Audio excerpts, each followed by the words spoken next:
romance, love, social convention, gender roles, and religion. Charlotte Bronte's most famous novel challenges ideas on all these topics, and we are here to discuss it. I'm Charlene. And I'm Mike. And this is Jane Eyre Files.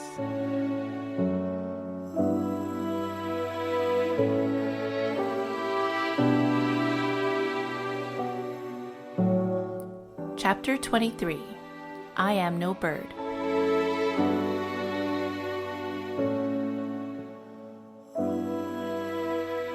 Hello, husband.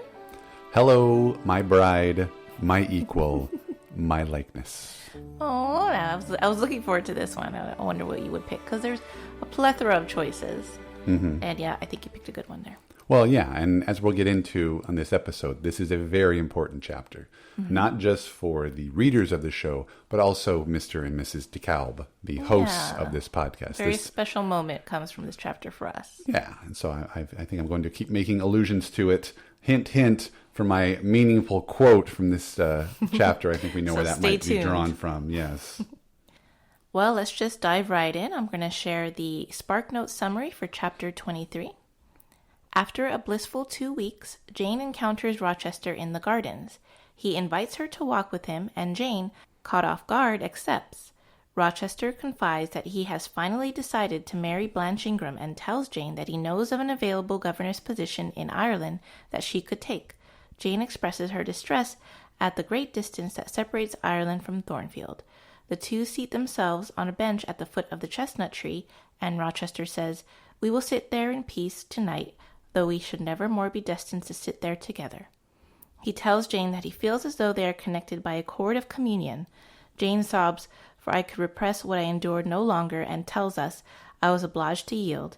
Jane confesses her love for Rochester, and to her surprise, he asks her to be his wife.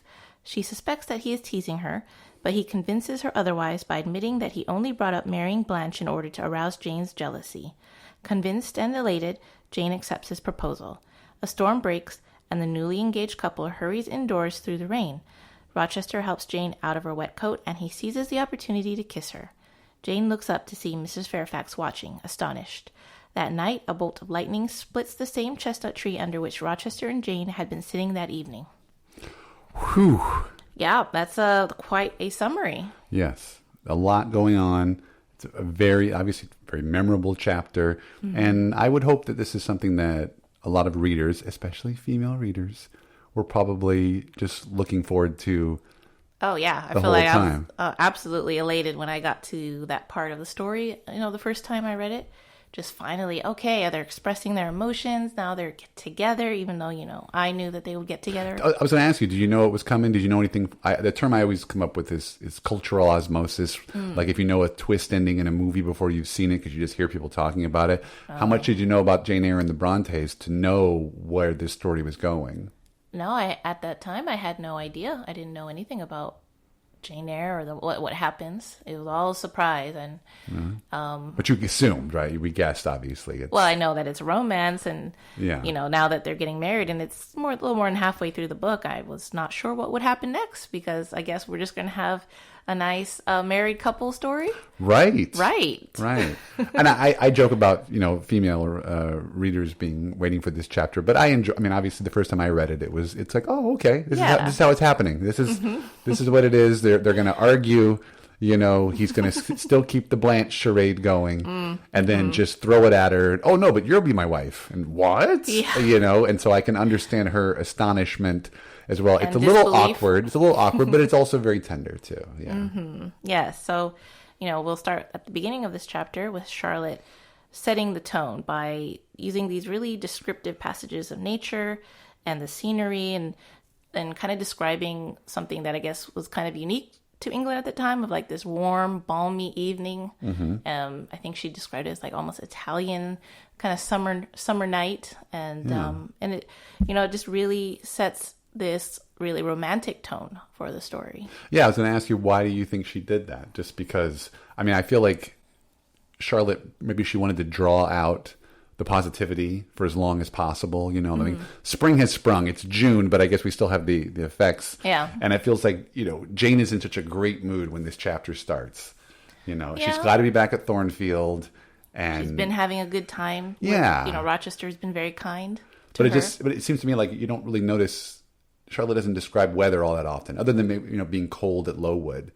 Yeah, it does. I mean, it's peculiar. She doesn't do it often enough so that when she does do it, it's very noticeable that you think, okay, this is leading to something. Mm-hmm. And it definitely leads to something in this chapter. Yeah, and I thought it was funny how Jane's talking about, I guess she's referring to that time between where sunset, or where the sunset and the moon is rising, and she says it's the sweetest hour of the 24. And I was like, I kind of like that. It's kind of similar. With that? Well, I'm assuming it must be similar. I'm going to bring up my filmmaking things. Is it similar to the magic hour, they call it, which is that moment when the sun is setting on the horizon and you get that pink glow in the sky. Yeah. Okay, yeah.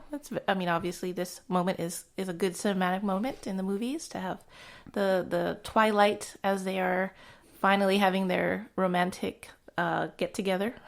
Yeah, but it seems to be, and I don't want to keep using this term too often, but it's a little awkward. Like, I don't know how I feel about their meeting in the garden, because the way it plays out is kind of odd. I'll let you kind of take it from there, but okay. I have so many questions about what do you think she was going for, and why do you think Jane and Rochester were acting the way they were acting? Okay, well, I guess the next part of this chapter is that Jane is going for a quiet walk, and she notices that the library window is partly open, so possibly, she doesn't directly say it, but possibly she might be observed by Mr. Rochester, and she doesn't want to be, so she kind of goes into the orchard so she could be covered a little bit, and then eventually she smells Mr. Rochester's cigar smoke, and Rochester is apparently deliberately seeking Jane out, and she's again trying to get away. But then, like, I mean, I think I asked you this before we recorded, after I read the chapter, that why is she trying not to be seen? I thought, she's so excited to be back at Thornfield, she's with him, or is it just that it's bittersweet because she may have to leave soon? Yeah, I could see that. I feel like there's... Or does she just want to be alone? Well, yeah. I feel like there's two possibilities, that either she does feel, for her part, that her emotions might get the better of her, and she doesn't want to be alone with Mr. Rochester in case she might, not act the way that she wants to act, like in the last chapter where she kind of said more than she wanted to say, Oh, okay. And then the other point, she's not hiding from him in the house, because I'm assuming there's people there, right? So it's not as fraught with danger. Okay. But then the other thing I wonder is that if she does think that Mr. Rochester might like her, might, make a pass at her, and it would be very awkward because he would only be doing it as, someone to have fun with, and he's not serious, he doesn't want to marry her or anything, so she doesn't want to put herself in that awkward position of being too close to a man alone. Okay. Yeah. I like to think that she doesn't think Mr. Rochester would be that forward, and have those kinds of intentions towards her. Yeah. But, men are like that sometimes. Well, and I just think of all the devices that Charlotte had at her disposal, why does she use tobacco? Like, the fact that, as a signal that Rochester's coming. Yeah, like, I think I would have liked it better if she would have, like, referred to, like, his scent, his musk, his aroma, unless tobacco was his scent. I mean, it probably was. Yeah. I mean, I would think that if she could actually smell, the scent of him, he's probably very close, right? Hopefully he doesn't have a cloud of stink around him like Pigpen and the Peanuts. I just don't find it. It's just, to me, it's not the most romantic. No. And it's just, maybe this is a different time. Yeah. Maybe did tobacco mean wealth and privilege or something, and only the upper class people smoked?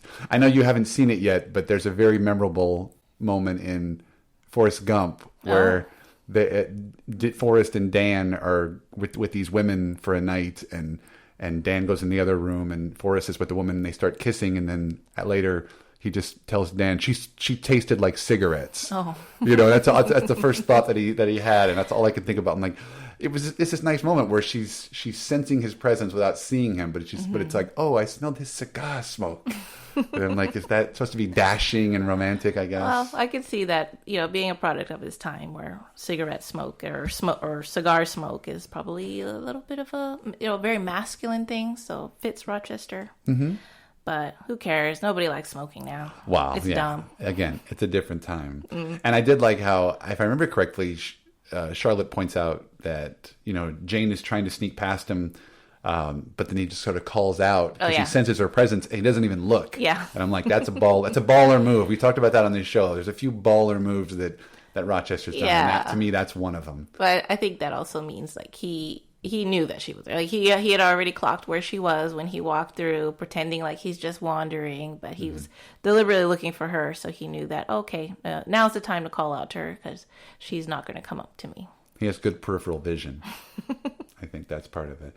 And then I wanted to ask you because, in a way, like, I know it's hard to detect on the printed page, and maybe we should defer to the different actors and their portrayal of Rochester on screen. But to me, he's still putting this charade on, and he seems so defeated. Like the way that he's describing the scenario, and I can send you to Ireland and all this stuff, and you got to go. And I just wanted to point out that it seems very somber to have to part ways because if there's this custom, well, I'm getting married now, and you have to go. And so I mean, reading this the second time, I know he's going to propose, but the first time I'm reading it, you're just like, oh well, I'm marrying Blanche now. There's something. Now our fun is over. Yeah. And again, that's how I read it on the page, and I'd have to go back and see how our good friend Michael Jayston, or even unfortunately the late William Hurt, how they play that scene. If they're still sort of, is there like a wink in their eye, or like they're just kind of like they know they're keeping this going just to get a reaction, or are they sort of truly showing that they're upset? I mean, there's definitely the way they can play it. It's in the adaptations. It seems like they can play it more somber and melancholy, or sometimes they play it very careless, I guess, of like they're not even like they are saying it and they don't realize that the impact it's having on Jane, where it's just like, oh well, it's just ho hum. We got to do this. This is like a list of things, of to do list here. Yeah. So it's not very sad, but it's just like cold and clinical. Yeah, and kind of twisting the knife because this particular interpretation of Rochester, he wants to find what's going to push Jane, what's going to get her to say something. Yeah, what's his game here? What are we getting at? Well, I feel that he wants Jane to say that she's in love with him, and he needs her to say it first. But why? Why is he?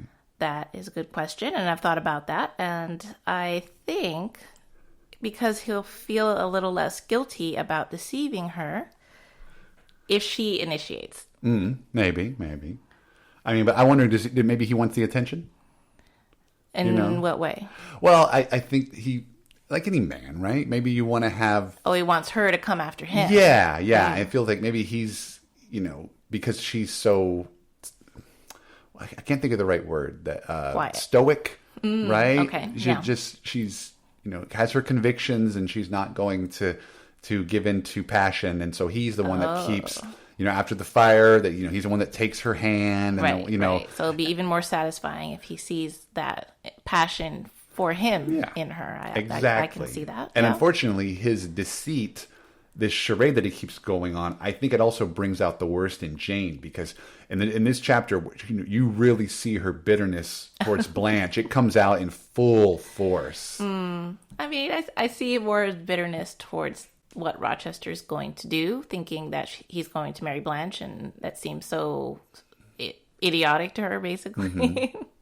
It would have been towards any woman that Mr. Rochester decided to marry, perhaps. Maybe, but unless it was a really good woman, maybe. Yeah. If he was going to marry Eliza, well, I guess he wouldn't marry Eliza because she's going to the convent. She's not interested in marriage except to God. Yeah. But then what would he have done if Jane did not admit her feelings? Oh, well, I wonder. I mean, he obviously would not want her to go away, and he didn't have any plans for her to go away, so he would have just had to tell her. And then he would have had to just completely back down what he's saying. Would have been a weird conversation. Yeah. Just kidding. Forget everything that Ixnay on Anchblay. Yeah, I guess you just take your chances, right? But that's something that everybody does in life, right? If you've got a crush on somebody, at some point you're going to have to reveal. You can't always wait for them to reveal it to you. Yes, so he's lucky that Jane couldn't keep it inside anymore. Yeah, and he doesn't strike me as someone that would be too proud to just come out. Oh yeah. If she's not going to say it, then I'll just eventually get around to saying it. After I fool her into other things. Well, yeah, he's gone through a lot to kind of get her to like him or say something to him. So now he can't just let her go. Yeah, and at the same time, I feel like she kind of has to say something. She's about to lose her man. This is her last chance. Yeah, and I think you've pointed out that like this is one of the chapters that where Jane really, really finally expresses herself. Yeah, I think it's so important that we get this chapter. So I was thinking back on chapter 3 when we have young Jane talking to the apothecary, Mr. Lloyd, and how he was asking her about her experience, and she's finding it difficult to express it. She says, quote, "Children can feel, but they cannot analyze their feelings, and if the analysis is partially effected in thought, they know not how to express the result of the process in words." That was my most memorable quote from chapter 3 when we did that episode. Yeah, that's right. And then in chapter 23, she has all these emotions and feelings that are struggling out to express themselves. And she says, quote, "The vehemence of emotion stirred by grief and love within me was claiming mastery and struggling for full sway and asserting a right to predominate, to overcome, to live, rise, and reign at last, yes, and to speak." 20 chapters. What, about 8 years we're looking at? Yeah, And she's finally having this moment where she can express her thoughts well, and she is going to do it. She's blossoming. Mm-hmm. Character development. Maybe she got that from the best character in the book, Helen Burns.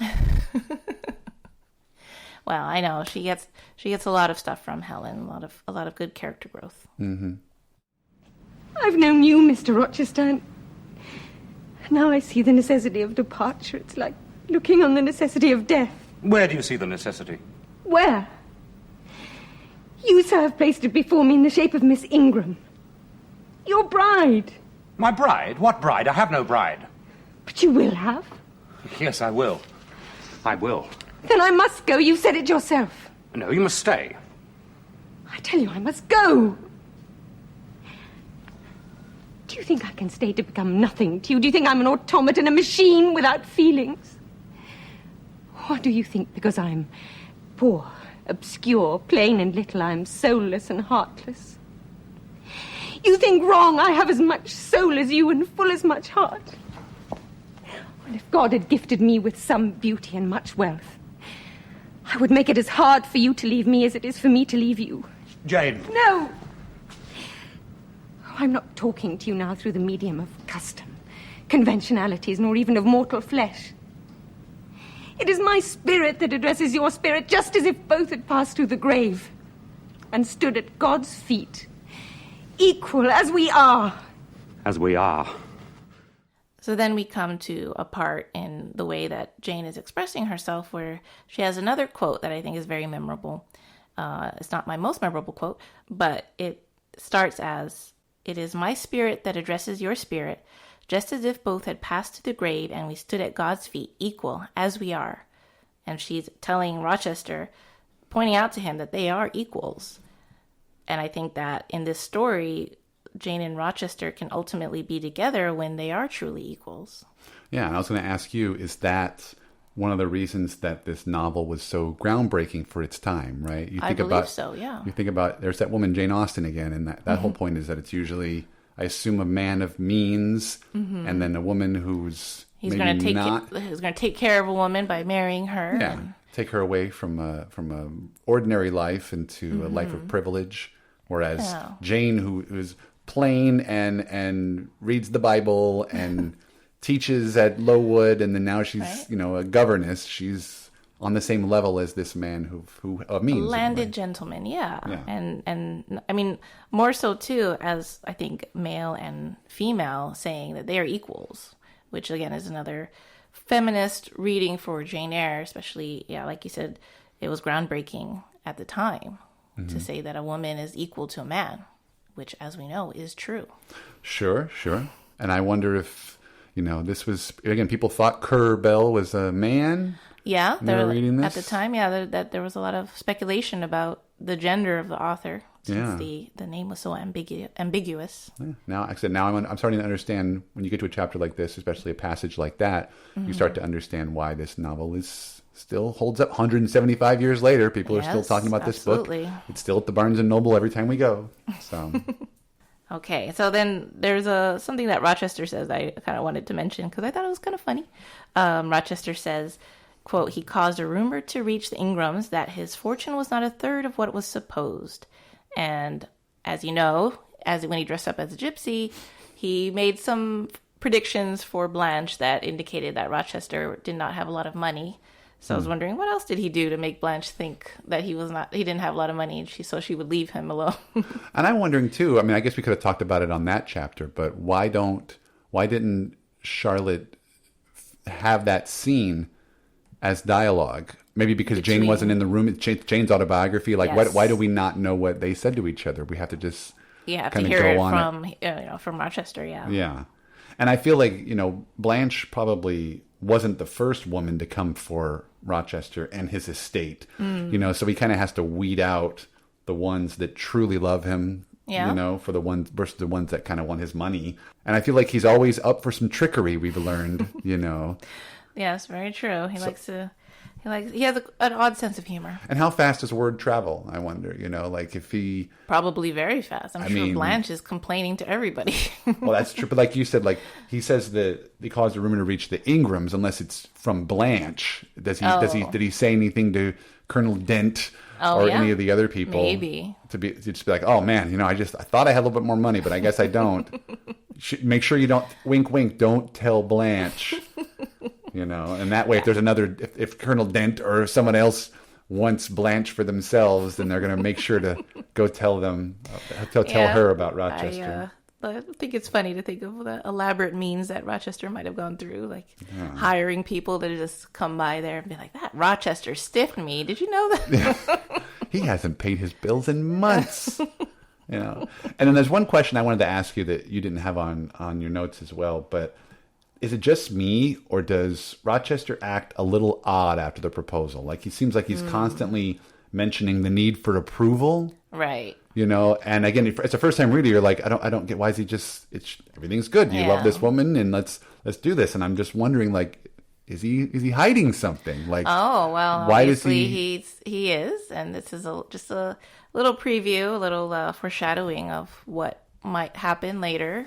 Yeah. But I also think that, this is important to kind of look back on this moment and remember that Rochester's decision right now of like telling Jane or asking Jane to marry him and also not telling her everything that he should have told her is a hard decision for him. And he's still not sure if he's doing the right thing. Yeah. But I just wonder, like I said, especially if you've never read it, does it seem erratic? Does his behavior seem a little odd where you're like, this is supposed to be this nice romantic tender moment, and yet why are you seeking higher approval here? Yeah. Yeah. Well, we'll find out later what that's all about. Yeah. And then he gets his answer from his higher power when the weather changes at the end of the chapter. Yeah, we come back again to the fact that nature plays a role in this story, that it sets the tone. And Charlotte Bronte has this storm coming on, and it's like an ominous foreshadowing of there's some sort of judgment for the fact that Rochester proposed to Jane, or Jane proposed to Rochester. Yeah. And we have this lightning-struck tree, this where they were sitting. Yeah, I didn't realize it was the exact place they were sitting, right? Yeah. And I know we kind of alluded to it earlier, but it just seems like, is this the first chapter where weather seems to feature so predominantly? Other than, like I said, maybe some of the wintry conditions at Lowood, but... Yeah, I feel like it's more marked here. There's, certain times when nature seems to show a good side of Rochester, like in a previous chapter when after Mason got attacked and they went outside and he was talking to Jane, he seemed in a better mood, and then he was kind of teasing Jane about maybe marrying Blanche and all that stuff. Mm-hmm. But yeah, it seems like nature does foreshadow a lot in the story, and especially in this chapter. Yeah, I was going to ask you, did the Bronte scholars kind of point to this chapter and point to the lightning striking the tree? Yeah, the lightning struck tree seems to hold a lot of symbolism, and I think there's even like a book cover that, or a few book covers that will feature that in the background. Really? Yeah. And they've got Jane in the white gown running away from the lightning struck tree. Yeah, there's so much. Yeah, the gothic romance. She has to run away from the house with the tree. It's a lot they got to put in the background because you got to put the house and the tree and the fire and other stuff we haven't gotten to yet. But then the chapter ends with just the ultimate wet blanket.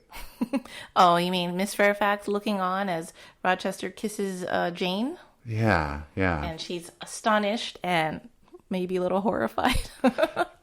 Yeah, it makes me wonder, like I said, is this, and I've asked you this before, but you think there's a chance that any other employees may have fallen for Rochester and Fairfax has kind of seen it? Because remember, when they first showed up at the house and when Jane first got there, she's asking Fairfax all these questions, and she was just like, whatever, yeah, he lives here, yeah, he goes away, I don't think so, because I don't think Rochester's been home a lot.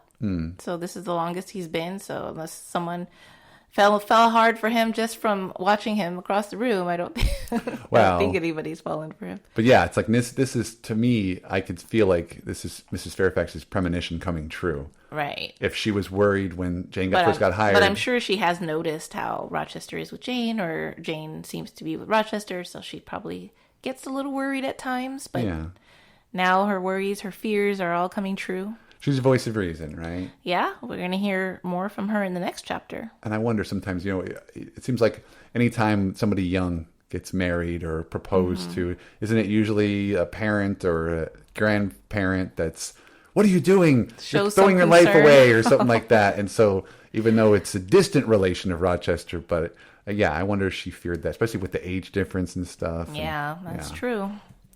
Well, Charlene, as we sometimes do on this show, we always like to consider several actors who had been up for the part of Rochester or have played him in lesser known productions. Oh, right. And I wanted to tell you about a new VHS tape that I recently unearthed. Oh my God, I'm so excited. Found it on eBay. Was not that expensive. Just to let you know. Let you know. Thank goodness. It's from sometime in the early 90s, and it was a live stage production of Jane Eyre, and you're never going to believe who played the role of Edward Fairfax Rochester. All right. Who is it? I mean, he's a gifted actor. A very got a recognizable voice. Oh, okay. He's, a legion of fans. I mean, he did start out as a stand-up comedian. Oh, and then ventured into film work in the 90s. He's in a movie that I absolutely love called The Adventures of Ford Fairlane. Okay. Kind of how I was able to seek this out. And then he did the first couple of Problem Child movies. John Ritter? No, sadly, no. Oh, uh-huh. Gilbert Gottfried. Really? Romantic hero Gilbert Gottfried. Are you sure it's Gilbert Gottfried? Yes. I think from what I read, this was I believe it was his hometown.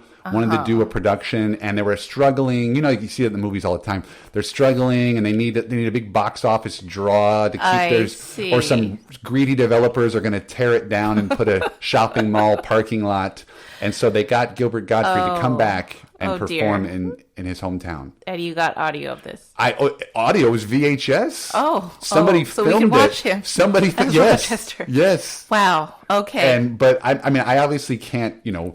I don't want to show the whole thing, but there was one memorable moment, and it just so happens to have occurred during this chapter of the dialogue. And I was wondering if you would allow me. Let's feast our ears on Gilbert Gottfried as Rochester. I am a little curious.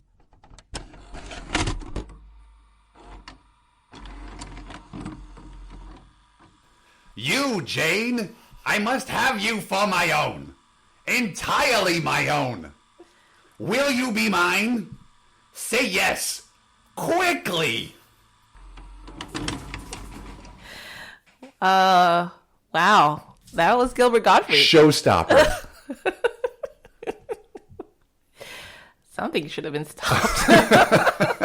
Hey, he was able to keep that theater afloat to keep those greedy developers from turning it into a parking lot. I mean, I wanted to hear what Jane said here, if she accepted him. Not important. I don't even remember who played Jane in this production. No, not a member, just some random actress that they pulled from their local theater. Okay, well, I'm glad that wasn't expensive.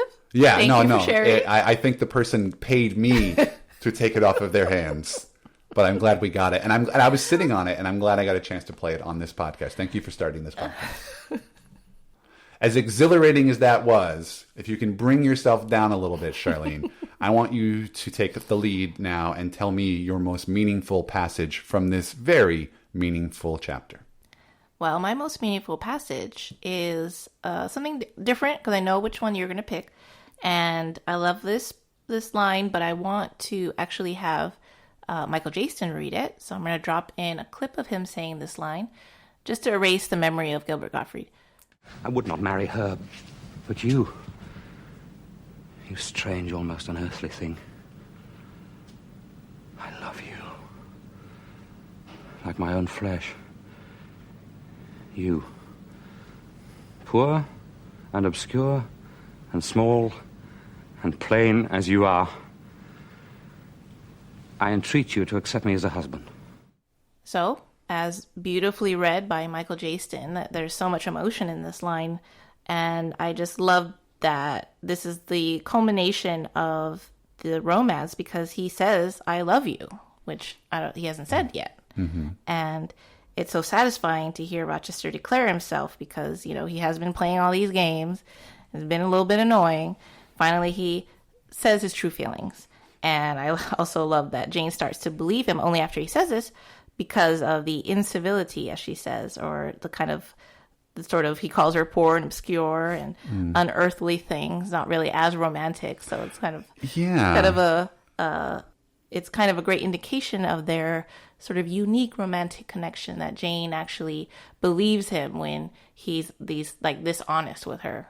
Very important, because he is not quite so honest with her. Well, we'll find out. But yeah, you're right. It's not necessarily a traditional romance. Yes. As you're reading it. I didn't mention it already, but I correct me if I'm wrong, but their first kiss is just buried in between dialogue, right? Well, sudden, where she just says, first. Yeah, she says his lips touched mine or something like that, and it's in the middle of them talking. Yeah, and it's not like just drawn out, passionate moment. I thought that was weird. It was just sort of not an afterthought, but it was just. I think it's intended that way, that she's caught off guard and Rochester is feeling all these emotions, so he just kind of acts on it, because he knows that she loves him, and she doesn't know it yet, but he loves her. Oh, does he though? Yeah, okay. So, what is your special passage or quote, Mike? Well, I think you know it, and it just forms sort of the basis of our relationship. I will.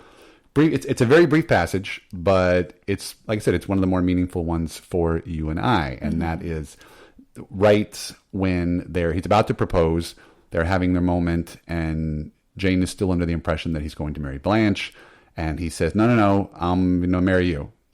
in not so much different terms, and then she says, but Blanche is your wife. Your wife is standing in the way, right? Something, your bride is between us. Your bride is between us. And then we have my memorable passage, which is, my bride is here, he said, again drawing me to him, because my equal is here and my likeness. Jane, will you marry me? Aww. It's very simple. Yes. And I will marry you, Mike. Well, and I say one of the reasons that it's very memorable for the listeners at home is that I know how much this book meant to Charlene when we met. She was telling me about Jane Eyre on our first date. Sadly, yes. I had not read it. But when I decided that I was going to propose to her, I said I should probably propose in the same way that Rochester proposes to Jane. And so I had surprised her. We were on a trip to Lake Louise in the Canadian Rockies, and we were staying at a friend's house that was probably 30 or 40 minutes away. And so I had the book. I think I had it with me because I was still reading passages. I was still reading that. And on the drive up the mountain, I just was in my head, my bride is here because my equal is here and my likeness. My bride is here. And it was just... Oh, I remember you being very quiet on that drive. Yes. I had some music going and I was just palms were sweating. Oh. Snow was coming down. It was almost like the weather in this book. We were dealing with the snowy weather, and my bride is here because my equal is here and my likeness. And then when we were walking around the frozen lake, I kneeled down on my knee. I kneeled down on your knee, as you tend to do, and into the snow and pulled the ring out. My hands were shaking. And, oh, no, I take that back. I sort of hugged you, held you close, and then I said, my bride is here because my equal is here and my likeness. And I think you told me later that you were like, why is he quoting Jane Eyre to me? Yes, very confused. Because and then I went down on my knee. Yes. I did not say, will you marry me? I will tell you that Charlene and I are both big fans of Doctor Who, and I wanted her to be able to pick out her own ring, and so I proposed with a promise ring that had Gallifreyan, the language from Doctor Who on it, and instead of it saying, will you marry me, I asked Charlene if she'd be my companion, a reference to Doctor Who. So I brought two worlds together, the Jane Eyre and Doctor Who. But yeah, this is the most obvious, meaningful passage of any in this book, to me at least, yeah. Yes, and as much as I love Jane Eyre, and I love the proposal scene, I think my proposal was far and away better, and of course, just a beautiful, beautiful moment, and I love that you were able to blend my two favorites, Doctor Who and Jane Eyre, especially Jane Eyre, because, any girl would love a romantic proposal, and there's some great lines in this, and I'm so happy that you were able to incorporate it into our proposal. I'm glad I could give that to you. Thank you so much for listening. If you enjoyed our podcast, please subscribe and leave us a review on your preferred podcast platform. This really helps us grow and reach new listeners. If you want to talk Jane Eyre with me online, you can find me on Twitter and Instagram at AirGuide. That's EYRE. And if you want to hear more from me, I host my own podcast called Out of Touchstone, where my good friend Chad and I discuss all the films that Disney produced for their Touchstone Pictures label. You can also find me on Twitter at Mike DeKalb. Thank you, and farewell for the present.